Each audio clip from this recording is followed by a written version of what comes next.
Livre des Juges, seconde partie. Chapitre 6. Les Israélites firent ce qui est mal aux yeux de l'Éternel, et l'Éternel les livra entre les mains de Madian pendant 7 ans. La main de Madian fut puissante contre Israël. C'est à cause de Madian que les Israélites se firent des tranchées dans les montagnes, des cavernes et des fortifications. Quand Israël avait semé, Madian montait avec Amalek et les Bédouins de l'Orient et il montait contre lui. Il campait en face de lui, détruisait les productions du pays jusque vers Gaza et ne laissait en Israël ni vivres, ni brebis, ni bœufs, ni ânes. Quand ils montaient avec leurs troupeaux et leurs tentes, ils arrivaient comme une multitude de sauterelles, et ils étaient innombrables, eux et leurs chameaux, et ils venaient dans le pays pour le ravager. Israël fut très appauvri par Madian, et les Israélites crièrent à l'Éternel. Lorsque les Israélites crièrent à l'Éternel au sujet de Madian, l'Éternel leur envoya un prophète. Il leur dit: Ainsi parle l'Éternel, le Dieu d'Israël. Je vous ai fait monter d'Égypte, et je vous ai fait sortir de la maison de servitude.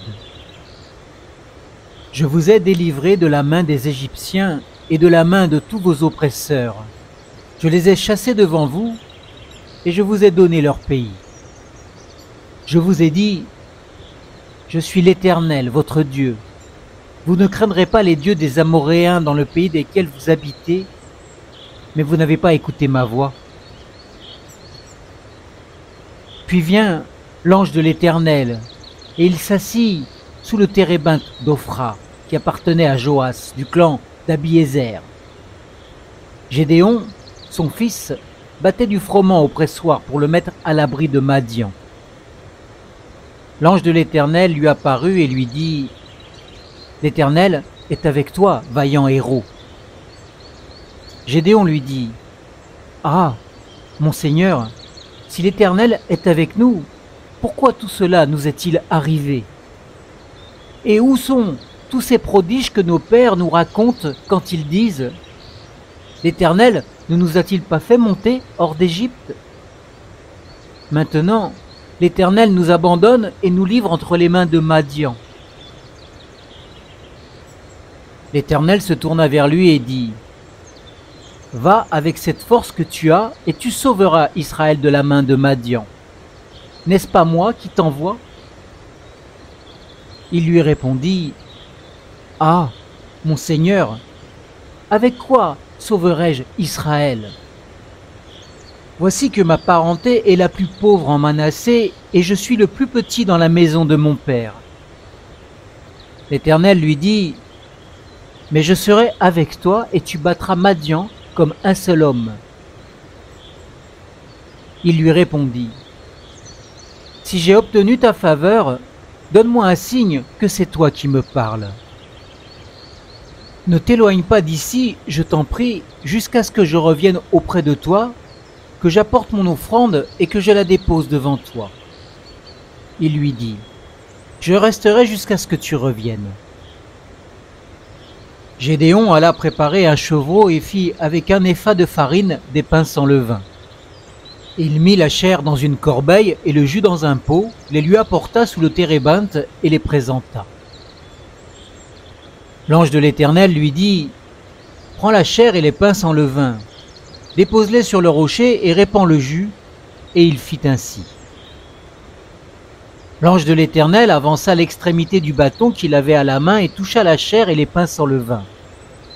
Alors, du rocher monta le feu qui consuma la chair et les pains sans levain. Et l'ange de l'Éternel disparut à ses yeux. Gédéon vit que c'était l'ange de l'Éternel. Gédéon dit: Malheur à moi, Seigneur Éternel, car j'ai vu l'ange de l'Éternel face à face. Et l'Éternel lui dit: Sois en paix et sans crainte, tu ne mourras pas. Gédéon bâtit là un autel à l'Éternel et lui donna pour nom l'Éternel paix. Il existe encore aujourd'hui à Ophra d'Abizéer. Dans la même nuit, l'Éternel dit à Gédéon: prends le jeune taureau de ton père et un second taureau de 7 ans. Démolis l'autel de Baal qui est à ton père et abat le poteau d'Achéra qui est dessus. Tu bâtiras ensuite et tu disposeras sur le haut de ce lieu fortifié un autel à l'Éternel, ton Dieu.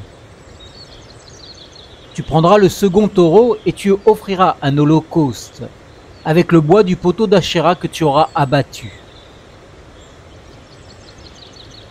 Gédéon prit 10 hommes parmi ses serviteurs et fit ce que l'Éternel avait dit, mais comme il craignait la maison de son père et les gens de la ville, il ne le fit pas de jour, il le fit de nuit. Lorsque les gens de la ville se furent levés de bon matin, voici que l'autel de Baal était renversé, le poteau d'Achéra placé dessus était abattu, et le second taureau était offert en holocauste sur l'autel qui avait été bâti. Ils se dirent l'un à l'autre: qui a fait cela? Ils s'informèrent et firent des recherches. On leur dit: c'est Gédéon, fils de Joas, qui a fait cela.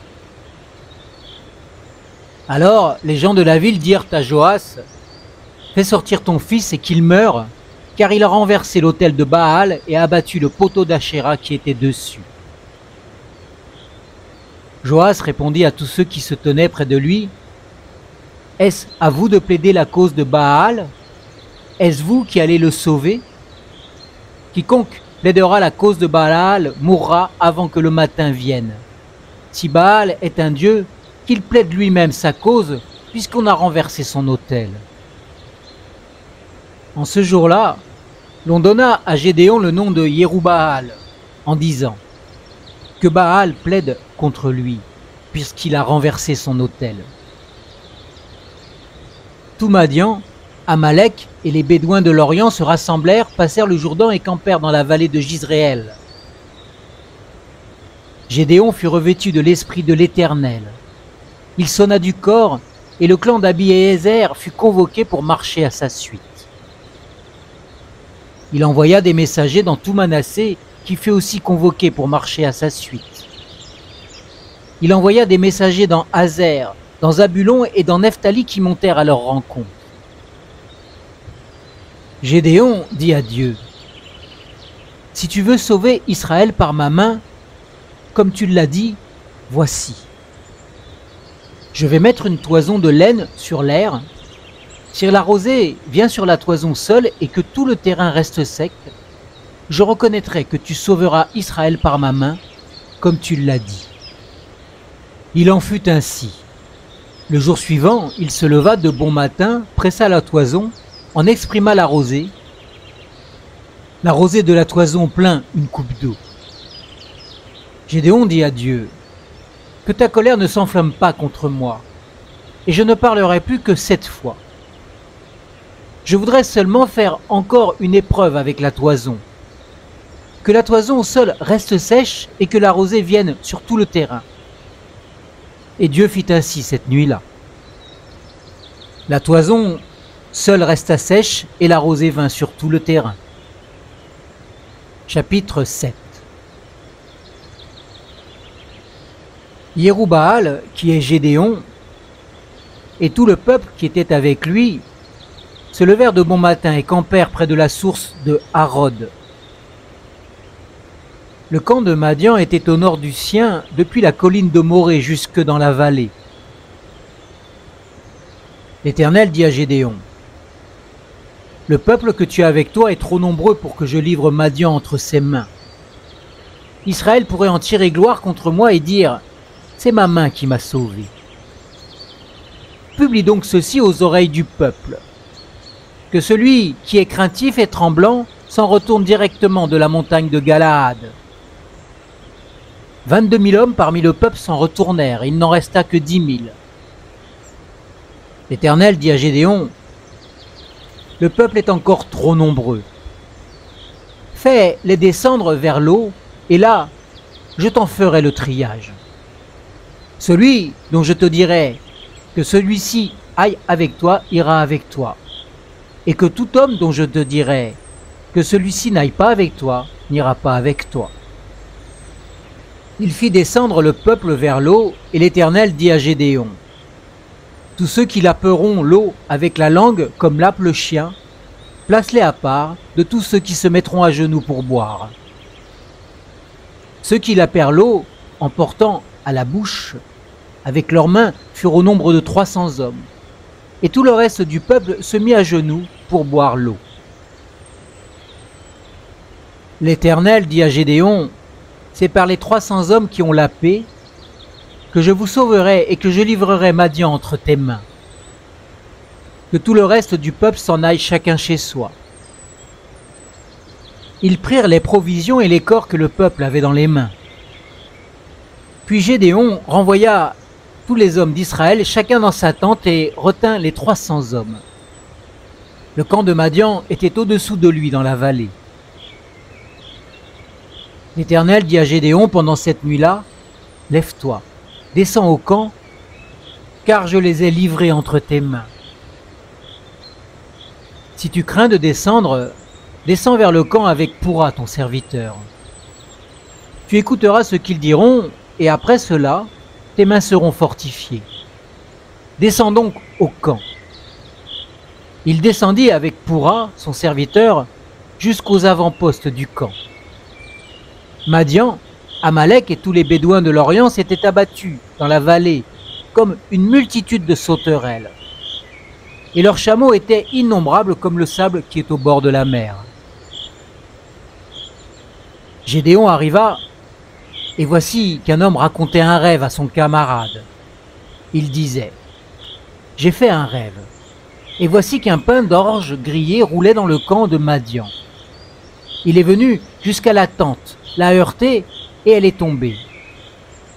Il l'a retournée sans dessus-dessous, et elle a été renversée. Son camarade répondit: ce n'est rien d'autre que l'épée de Gédéon, fils de Joas, homme d'Israël. Dieu a livré entre ses mains Madian et tout le camp. Lorsque Gédéon eut entendu le récit du rêve et son explication, il se prosterna, revint au camp d'Israël et dit: levez-vous, car l'Éternel a livré entre vos mains le camp de Madian. Il divisa en 3 colonnes les 300 hommes et leur remit à tous des corps et des cruches vides, avec des torches dans les cruches. Il leur dit: vous me regarderez et vous ferez comme moi. Dès que j'arriverai aux abords du camp, vous ferez ce que je ferai. Et quand je sonnerai du corps, moi et tous ceux qui sont avec moi, vous sonnerez du corps tout autour du camp et vous direz: pour l'Éternel et pour Gédéon. Gédéon et les 100 hommes qui étaient avec lui arrivèrent aux abords du camp au commencement de la veille du milieu, comme on venait de relever les gardes. Ils sonnèrent du corps et brisèrent les cruches qu'ils avaient à la main. Les 3 colonnes sonnèrent du corps et brisèrent les cruches.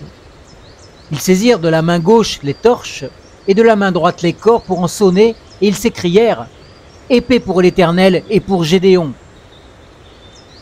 Ils restèrent chacun à sa place autour du camp, et tous les hommes du camp se mirent à courir, à pousser des cris et à prendre la fuite. Les 300 hommes sonnèrent donc du corps, et, dans tout le camp, l'Éternel tourna l'épée les uns contre les autres.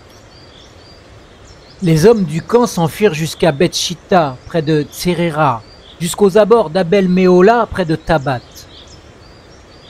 Les hommes d'Israël se groupèrent, ceux de Nephtali, d'Azer et tout Manassé, et ils poursuivirent Madian. Gédéon envoya des messagers dans tous les monts d'Éphraïm pour dire: descendez à la rencontre de Madian et emparez-vous avant eux des points d'eau jusqu'à Beth-Bara, ainsi que du Jourdain. Tous les hommes d'Éphraïm se regroupèrent et ils s'emparèrent des points d'eau jusqu'à Beth-Bara et du Jourdain. Ils s'emparèrent de 2 princes de Madian, Oreb et Zéeb. Ils tuèrent Oreb au rocher d'Oreb et ils tuèrent Zéeb au pressoir de Zéeb. Ils poursuivirent Madian et apportèrent les têtes d'Oreb et de Zéeb à Gédéon de l'autre côté du Jourdain. Chapitre 8. Les hommes d'Éphraïm lui dirent: que signifie cette manière d'agir envers nous? Pourquoi ne pas nous avoir appelés quand tu es allé combattre Madian? Et ils eurent avec lui une violente querelle. Il leur répondit: qu'ai-je fait maintenant en comparaison de vous? Le grappillage d'Éphraïm ne vaut-il pas mieux que la vendange d'Abiézer? C'est entre vos mains que Dieu a livré les chefs de Madian, Oreb et Zéeb. Qu'ai-je donc pu faire en comparaison de vous? Lorsqu'il eut parlé ainsi, leur colère contre lui s'apaisa. Gédéon arriva au Jourdain et il le passa, lui et les 300 hommes qui étaient avec lui, fatigués, mais poursuivant toujours. Et il dit aux gens de Soukhot: donnez, je vous prie, des boules de pain au peuple qui m'accompagne, car ils sont fatigués, et je suis à la poursuite de Zéba et de Tsalmouna, roi de Madian. Les chefs de Soukhot répondirent: la main de Zéba et de Tsalmouna est-elle déjà en ton pouvoir pour que nous donnions du pain à ton armée? Et Gédéon dit: eh bien, lorsque l'Éternel aura livré entre mes mains Zéba et Tsalmouna, je vous châtierai avec des chardons du désert et avec des épines.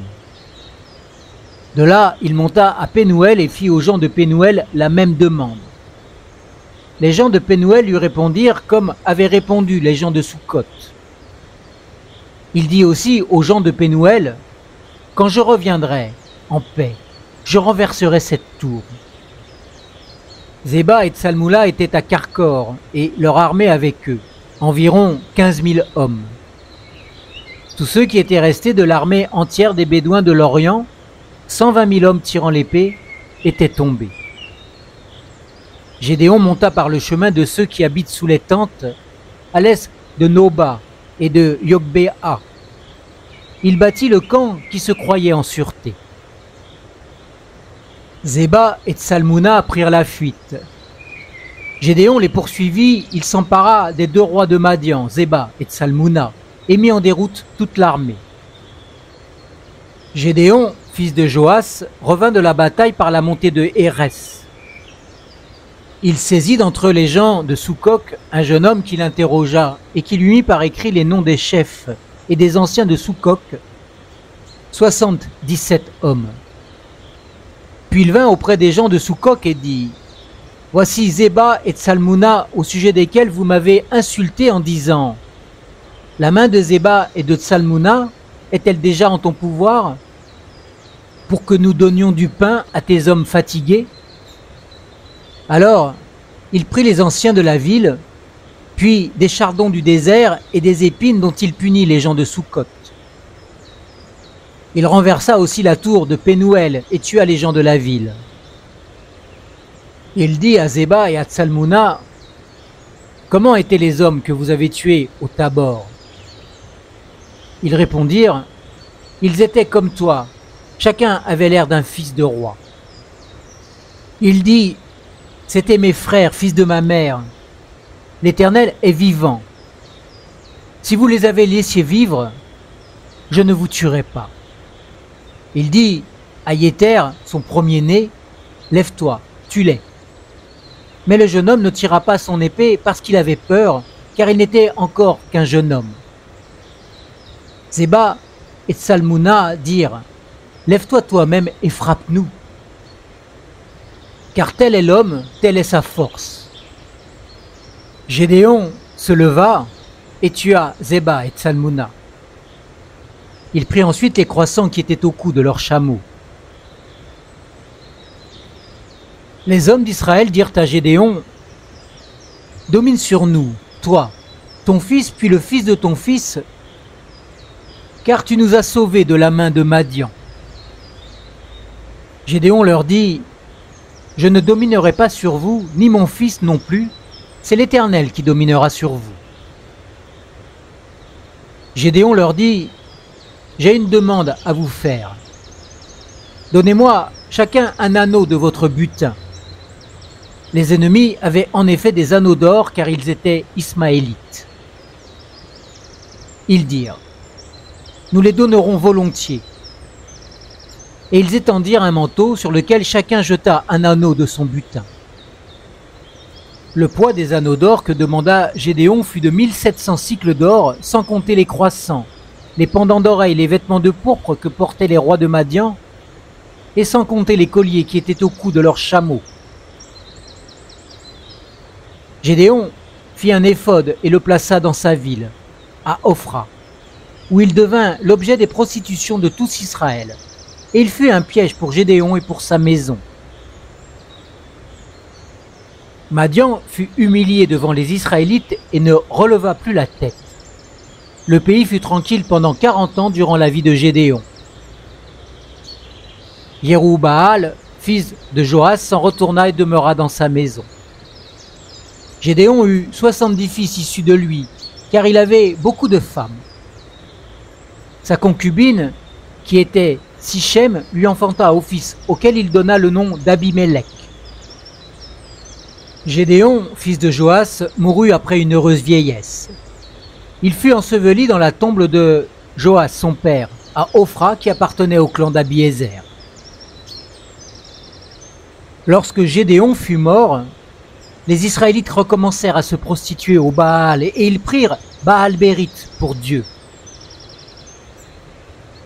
Les Israélites ne se souvinrent pas de l'Éternel, leur Dieu, lui qui les avait délivrés de la main de tous les ennemis qui les entouraient. Et ils n'usèrent pas de loyauté envers la maison de Yérub-Baal, de Gédéon, après tout le bien qu'il avait fait à Israël. Chapitre 9. Abimélec, fils de Yérub-Baal, se rendit à Sichem vers les frères de sa mère. Et voici comment il leur parla, ainsi qu'à tout le clan familial de sa mère. Dites, je vous prie, à tous les notables de Sichem, vaut-il mieux pour vous que 70 hommes, tous fils de Yérub-Baal, dominent sur vous, ou qu'un seul homme domine sur vous? Et souvenez-vous que je suis de vos os et de votre chair. Les frères de sa mère répétèrent pour lui toutes ces paroles à tous les notables de Sichem et leur cœur inclina en faveur d'Abimélec, car ils se disaient, c'est notre frère. Ils lui donnèrent 70 cycles d'argent du temple de Baal-Bérith. Avec eux, Abimélec embaucha des hommes de rien et des aventuriers qui le suivirent. Il vint dans la maison de son père à Ophra et tua ses frères, fils de Yérub-Baal, 70 hommes sur une même pierre. Il ne resta que Yotam, le plus jeune fils de Yérub-Baal, car il s'était caché. Tous les notables de Sichem et toute la maison de Milo se rassemblèrent et allèrent introniser Abimélec comme roi, près du chêne de la pierre dressé à Sichem. Yotam en fut informé. Il alla se placer sur le sommet du mont Garizim, et voici ce qu'il leur cria à haute voix. « Écoutez-moi, notables de Sichem, et que Dieu vous écoute. » Les arbres partirent pour aller oindre un roi à leur tête. Ils dirent à l'olivier, « Règne sur nous. » Mais l'olivier leur répondit, « Renoncerai-je à mon huile par laquelle, grâce à moi, on honore Dieu et les hommes, pour aller me balancer au-dessus des arbres ?» Et les arbres dirent au figuier, « Viens, toi, règne sur nous. » Mais le figuier leur répondit, « Renoncerai-je à ma douceur et à mon excellent fruit pour aller me balancer au-dessus des arbres ?» Et les arbres dirent à la vigne, « Viens, toi, règne sur nous. » Mais la vigne leur répondit, « Renoncerai-je à mon vin qui réjouit Dieu et les hommes pour aller me balancer au-dessus des arbres ?» Alors tous les arbres dirent au buisson d'épines, « Viens, toi, règne sur nous. » Et le buisson d'épines répondit aux arbres, « Si c'est de bonne foi que vous voulez me donner l'onction, comme roi sur vous, venez, réfugiez-vous sous mon ombrage. Sinon, un feu sortira du buisson d'épines et dévorera les cèdres du Liban. Maintenant, est-ce de bonne foi et avec intégrité que vous avez agi en proclamant roi Abimélec? Avez-vous usé de bonté envers Yérubbaal et sa maison? L'avez-vous traité selon la valeur de ses actes? Car mon père a combattu pour vous, il a exposé sa vie au front, et il vous a délivré de la main de Madian. Et vous vous êtes levé contre la maison de mon père aujourd'hui. Vous avez tué ses fils, 70 hommes, sur une même pierre, et vous avez proclamé roi sur les notables de Sichem Abimélec, fils de sa servante, parce qu'il est votre frère. Si c'est de bonne foi et avec intégrité qu'en ce jour vous avez agi envers Yérubbaal et sa maison, qu'Abimélec fasse votre joie et que vous fassiez aussi la sienne. Sinon, qu'un feu sorte d'Abimélec et dévore les notables de Sichem et de la maison de Milo, et qu'un feu sorte des notables de Sichem et de la maison de Milo et dévore Abimélec. Yotam se retira et prit la fuite. Il s'en alla à Béer, où il demeura loin d'Abimélec, son frère. Abimélec fut prince pendant 3 ans sur Israël. Alors Dieu envoya un esprit de discorde entre Abimélec et les notables de Sichem, et les notables de Sichem trahirent Abimélec en retour de la violence commise sur les 70 fils de Yérubbaal, et afin que leur sang retombe sur Abimélec, leur frère, qui les avait tués, et sur les notables de Sichem, qui l'avaient aidé à tuer ses frères. Les notables de Sichem placèrent en embuscade contre lui, sur les sommets des montagnes, des gens qui dépouillaient tout ce qui se passait près d'eux sur le chemin. Mais cela fut rapporté à Abimélec. Gaal, fils de Ebed, vint avec ses frères et ils passèrent à Sichem. Les notables de Sichem eurent confiance en lui. Ils sortirent dans la campagne, vendangèrent leurs vignes, foulèrent les raisins et se livrèrent à des réjouissances. Ils entrèrent dans la maison de leur Dieu, ils mangèrent et burent et ils maudirent Abimélec. Et Gaal, fils de Ebed, disait: Qui est Abimélec et qui est Sichem pour que nous servions Abimélec?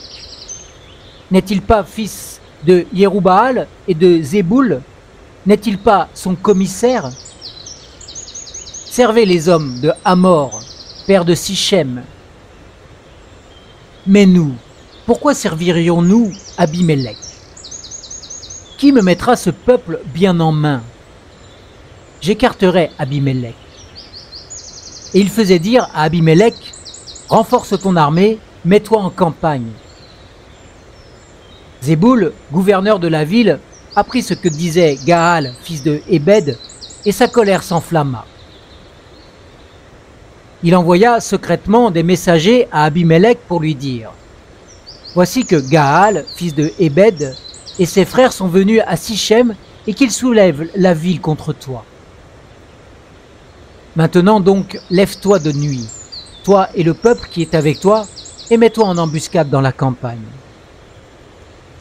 Le matin, au lever du soleil, tu te lèveras et tu fondras sur la ville.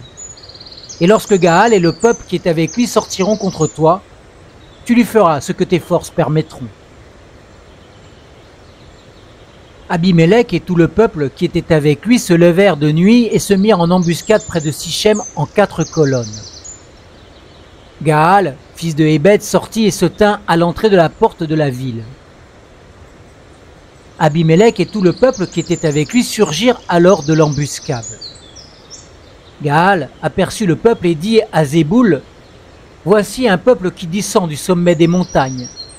Zéboul lui répondit: C'est l'ombre des montagnes que tu prends pour des hommes.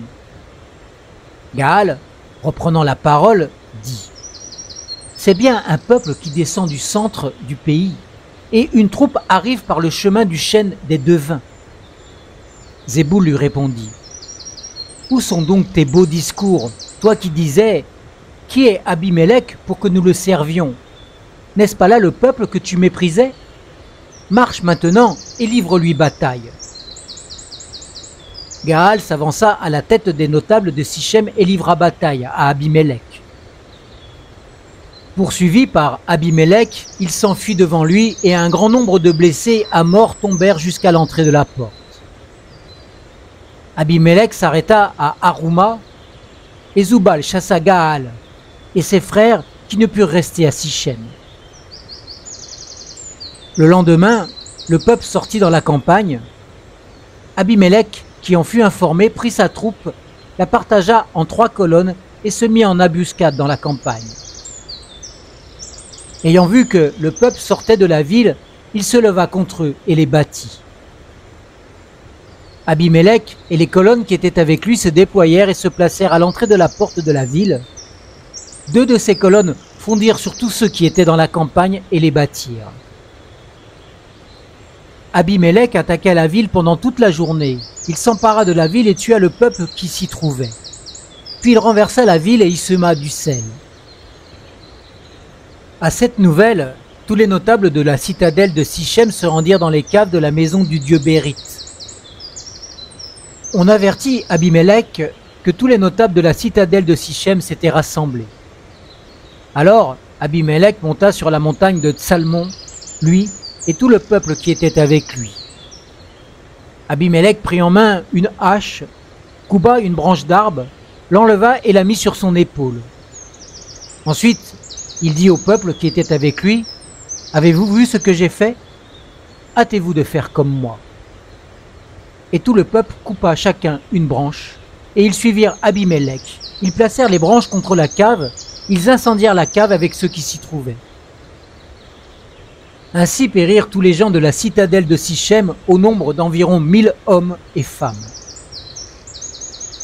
Abimélec marcha contre Thébet, il assiégea Thébet et s'en empara. Il y avait au milieu de la ville une forte citadelle où se réfugièrent tous les hommes et les femmes, ainsi que tous les notables de la ville.